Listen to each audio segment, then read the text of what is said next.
সকলো সহ্য কৰিব পৰা যায়, কিন্তু আপোন মানুহৰ পৰা অৱহেলা সহ্য কৰিব পৰা নাযায়।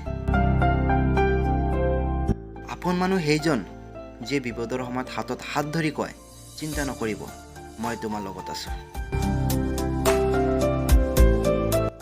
এটা ভাল সম্পৰ্ক তেতিয়া হয় যেতিয়া কোনোবাই তোমাৰ অতীতক নহয়, বৰ্তমানক ভাল পায়।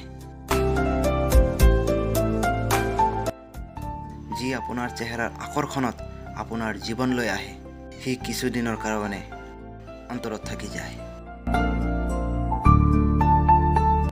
টকা মানুহক আনন্দ দিব পাৰে, কিন্তু কেতিয়াও সুখ দিব নোৱাৰে।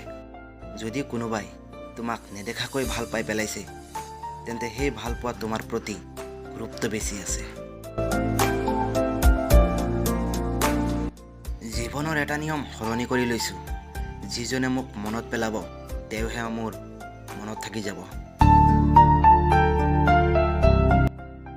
জীৱনত এনেকুৱা এজন মানুহ থকাটো খুবেই প্ৰয়োজন, যাক হৃদয়ৰ কথাবোৰ ক'বলৈ শব্দৰ প্ৰয়োজন নহয়। কোনেও কাকো পাহৰি নাযায়। আচল কথাটো হ'ল, প্ৰয়োজন নহ'লে কোনেও কাকো মনত নেপেলায়।